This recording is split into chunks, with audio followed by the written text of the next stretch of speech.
Ghosts. It's the season of, I don't really believe in ghosts. I mean, the usual kind. I mean, I'm the ghost of my younger self. Whatever happened to you? You used to be cool. Now you don't even have an eyeball. My criticism is very specific. I know my jokes are old. They were younger when I first found them. I'm no Indiana Jones, but I will admit that some of these were found on the walls of ancient caves. All right, the story. The story is about Baba Yaga. And we start in a very happy home. A prosperous merchant, his wife and his beautiful daughter. But the wife, the mother, is ailing. And soon it becomes clear she is not long for the world. And the beloved mother draws her beautiful daughter to her and says, I want you to have this doll. If you are in need or are afraid, talk to the doll. It will reassure you. Don't ever let anyone see the doll. Don't ever let anyone know that you have it. Hide it away. Oh, but take care of it. Feed it. And give it a little something to drink. And it will help you. And with that, the mother died. So we begin on a note of sorrow, and it's a story about death and the fear of death, as this holiday is. The little girl tucks the doll away, mourns her mother. They were very close, and the father mourns. And this goes on for a very long time, but the father gradually pulls himself together, and thinking that there should be a mother for Vasilisa, who was around 8 years old, finds a woman and marries her. She has 2 daughters of her own. She comes in and puts the house in order and moves the daughters in, and things seem to go well, or so it seemed to the father. The merchant, who's busy with things, doesn't see how mean they are to his daughter when he's not around. And they make her do all the work.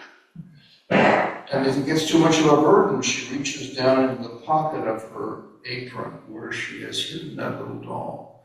And she feeds the doll a little bread and asks for help. And the doll encourages her and helps a little with the chores.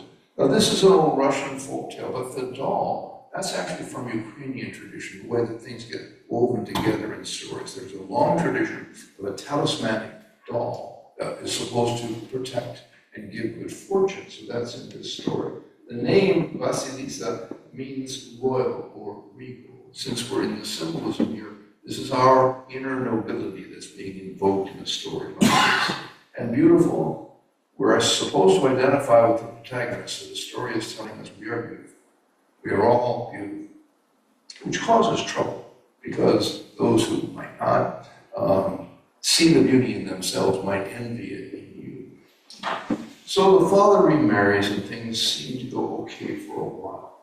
But we know this kind of story, that the father has essentially abandoned the child. We are abandoned by life. Everyone is betrayed. It's called growing up. There is a time when there's a little shelter, somebody's paying the rent, somebody's putting food on the table if we are fortunate. And then it ends up our job. And father, where's father? Well, he's in retirement or something. He's not doing it anymore. It's up to us now. And the sisters, that is life, is wicked. It's cruel. And the mother is devoted to the sisters. If you've ever had a sibling, you will notice the unfairness of childhood, where someone else always gets the good things. So this envy that is in the family here, where the sisters are trying to get all the good things, that's a universal experience, not just in childhood. I mean, I had 4 sisters, so that accounts for my brain damage. But it doesn't have to be sisters. You know, these wicked stuff, it could be any sibling. That is, you learn all you need to know in childhood from schoolmates and family about, cruelty and stuff. Now this witch that lives in the forest, Baba Yaga. Baba simply means old woman, Yaga means hang. There's the magical darkness. The mother would like to be rid of Vasilisa, this extra daughter. So one day when the father is away, she sells the house and moves to another house over near the forest. Doesn't tell him where they are. She was only after the money anyway. And they send Vasilisa out on errands and tasks and chores in the forest, further and further, hoping that the witch, the monster, will get her. But they never do. That she never catches the girl in the forest. She's protected by that doll in her deep apron pocket. Finally, in frustration, they put out all the fire in the house. The stepmother and the stepsisters, by the way, they don't have to be stepmothers and stepsisters. Regular family will provide sufficient cruelty for any Halloween story. But they put out the fire intentionally. Now you need fire, but the candles are out, the hearth is out, everything's out, and then they say, oh, what will we do? There is no fire. How will we light the house? How will we cook the food? Vasilisa, you must go get us fire. But where would I get fire? Oh, you must go ask Baba Yaga for fire. She would have fire. But that's very scary. But what would we cook with? Well, why don't you? I am too old, and my daughters are too scared. So you have to go. There's always some kind of principle for why it is that you have to go do the chore. But anyway, that's how it goes. We have now in this story a lack of illumination. This is not only light, this is enlightenment. It's not a very spiritual place. It's not a very deep place. It's not a very kind place. None of them are Unitarian. So the moment when they tell her that she has to go get the fire, we're identifying with Vasilisa. So this is the call. You're called to some adventure, some danger. These stories are all about the fear of death. So you're called to go toward your fear, to go toward death. Actually, spiritually speaking, in terms of meditative practices, you are often called upon to learn things that are scary, to move toward things that we would rather avoid, to find the missing parts of ourselves, to find resources we haven't already claimed. The doll actually encourages her. Yes, do the errand. The doll understands more than we do. Now we say the doll helps us with the chores. We're all overworked, so we say, well, I like a doll like that to help me with things. This is a metaphor. This is finding your inner strength, finding inner wisdom, finding some deep sense of love that isn't always obvious, but probably tucked away in a pocket somewhere. And so with the doll's comfort, we go ahead. This is the entering of the mystery, crossing over into a dark forest to study our fears. When Vasilisa gets scared, she reaches her hand down in that deep pocket and touches the doll. Thinks to herself, it's true. Just touching the doll, I feel better, I feel safer. And she remembered to give the doll a little bit of bread, to feed the doll. That's taking care of one's reflective practice. That's making sure we take the time to meditate, that we slow down and reflect in whatever way works for us. Suddenly it becomes night. The doll is guiding us in the darkness this way and that way. Something very dark and big flies over. What is that? It's Baba Yaga and her flying water, kind of a flying saucer full. And she has a pestle, which she uses kind of as an oar or a guide. And then we see it, a house. Some people say it's just an old spooky house. Some say that it occasionally stands up on chicken legs. Some say it spins around and dances in ecstasy. The fence is skulls. What's that? It's not explained, there's no footnotes. Would that be the skulls of those who have come before to ask some favor? They glow in the night. She lands with a cauldron, this giant mortar thump. Looks over to us. What is this? Vasilisa, in her fear, whispers to the doll, is this the house we seek? The doll says, yes, you have come to the right place. We have our doubts, but this is where we follow the guidance from wherever we get guidance. Baba Yaga growls at us, what do you want? Vasilisa tries to speak. Grandmother, we have come for fire. And why should I give you my fire? Because I asked.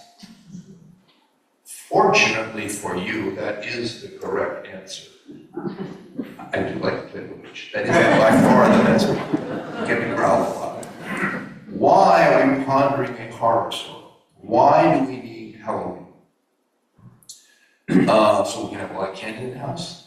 That's perfect. You know, it is very important to buy the good candy, otherwise those little kids will give you a bad review on Yelp. We needed to face our fears. We needed to think about death. We needed to turn toward the things we would instinctively turn away from. This is, you know, we've made a lot of fun out of it, and fun is good, but there are some serious themes here. That is, to learn from what we are afraid of. That part of the mystery, part of the sacred, part of the resources that are beyond our understanding will be in the dark places. Carl Jung believed that pondering and studying our own personal shadow, whatever we'd like other people to not know about us, which never works, others can see it faster than we can, but anyway, whatever that is, we're really not too eager to look at it ourselves. That will be a source of great energy and wisdom. But it takes a nerve to turn toward it. Well, Baba Yaga agrees to give some fire, but you're going to have to work for it. Nothing is easy with this creature. If you perform these tasks, the fire is yours. If not, you shall die. Let us be clear what's going on here. And so we get to work. The first task is to separate the good corn from the mildewy corn. And there's a lot of it. And make some food for me. Well, Vasilisa does the cooking, but she stares at all this huge, these piles and piles of corn, all mixed in, good, some rotten. Doesn't understand how she could possibly do that. And the doll jumps up and down in her pocket and says, don't worry about it. Finish the food, I'll do the other. I'll take care of it. Get some sleep, you're tired. And so Vasilisa goes to sleep, and in the morning, all of the good corn is separated out, all of the rotten corns over in the corner. And Vasilisa, Baba Yaga comes in and says, oh, I managed to do that. And she calls her helpers. 3 pairs of hands appear out of nowhere and begin the work grinding the corn until it is done. Well, tomorrow you are to sort the poppy seeds from the dirt. She takes her outside where there's these mounds of dirt, lots of poppy seeds, all mixed in with dirt, and a lot of it. How in the world am I going to do that? All jumps up and down. Don't worry about it. Do the cooking, do the laundry. There were a couple of the tasks the old woman assigned. And okay, by the way, a lot of cooking and feeding the doll. We are to take care of ourselves while we're on the journey. You need to eat, and the inner life needs to be fed. We need our clothes to look good. This whole relationship. We dress for others. Only wear some old sweats or something. We put something nice on. Take care of relationship and connection to the community while we're scared stiff, not knowing. Because if we don't complete the task, we die. Well, in the morning, the doll has somehow completed, sorted it all out. Notice these sorting tasks. They're common in these stories. Sometimes it's sorting tiny little things that you can't even get your fingers on. And in some stories, little birds come and sort it. In some stories, the ants come. We get help from tiny creatures. This is the lesson of discernment. Be able to sort things out, to know the right way for you and the right way for something else, and what you should avoid. And your friends might say, oh yeah, we'll choose this. That's their way. Our discernment might be different. We went out with some friends for dinner last night. We looked at the menu, and sometimes you'll be there and they'll say, oh, try the chili. It's really good here. Maybe we'll go to an Indian place or a Thai place. We're wimps. If I eat that stuff steamed, it doesn't really, but I imagine it. I wish it would come out. Maybe I get some of it from the burning. And that was, I always ask, what's the least spicy thing on the menu? They don't understand the idea of least. Way.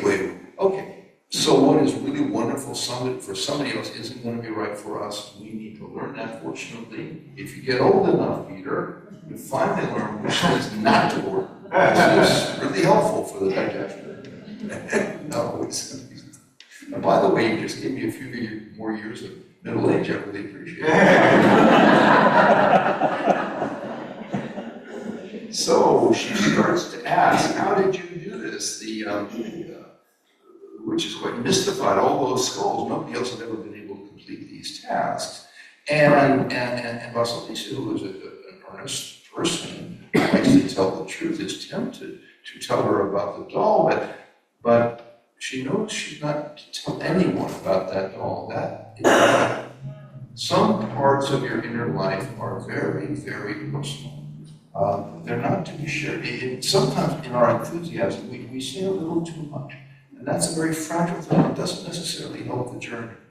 And so instead, Vasilisa answers, oh, by the blessing of my mother, which is, the doll was the blessing from her mother, but instead of saying it specifically, she says it sort of generally. And Baba Yaga explodes.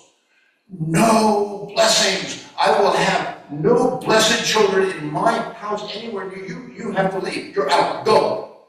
Oh, hold the fire. You go have your fire. And she gives her a flaming skull. Now, we see the real ugliness of the witch at this point. She was pretty scary. And then we see well, this is enlightenment. We have come for fire to light the hearth with, but we've also come for the fire of life. But look at the form. What is it? It's our worst fear. The energy, the inspiration, the illumination is coming straight out of the face of the death. That our willingness to tolerate this unpleasant part of our story, our willingness to gaze directly at our mortality is going to actually help us. That's going to be liberating. And this is not unique to the story. This is in all the traditions. Not a fun part of the deal. So now we have a flaming skull and our marching orders. She puts it on a stick and sort of holds it up, and it glows, which is good because it's night and we need to make it back through the forest. So the skull and the doll is giving directions and remembering to feed the doll and follow the skull. And the skull actually speaks words of comfort. We're going to be all right. I'll show you the way. We'll get home. And that's a little strange because you think that's kind of the enemy. Isn't fear of the enemy? Well, it is if we make it so, but the main task is raising our fear tolerance, not getting rid of all fear, because maybe it has some guidance for it. Maybe it can help us.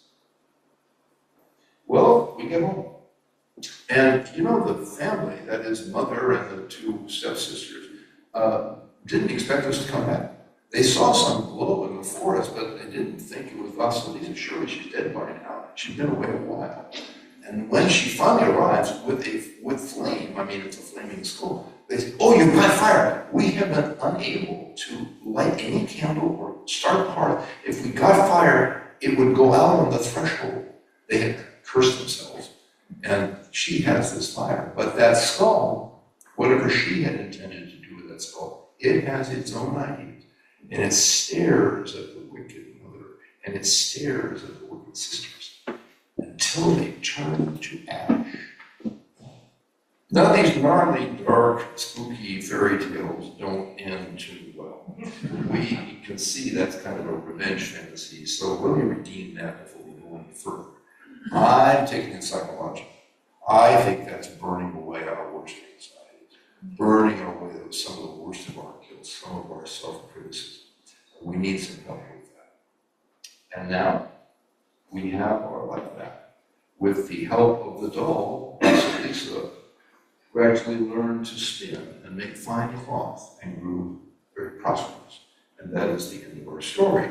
I guess we would say she lived happily ever after. I have told you a somewhat abridged version, and there are fanciful endings that go long, but the ending part of the story isn't the real goal of the story. The goal of the story is to get through the middle, to go meet the witch and deal with that. And then you can go next and add on whatever, if you want a palace or something, add it on to the end, it's fine, it's decorative. So, some action steps. Well, you know, I'm thinking about Halloween, how my fundamentalist background, some of my classmates in Sunday school did not celebrate Halloween. We did. Some of them said it was the devil's holiday. And I grew up and I learned it is not the devil's holiday. That's Columbus Day.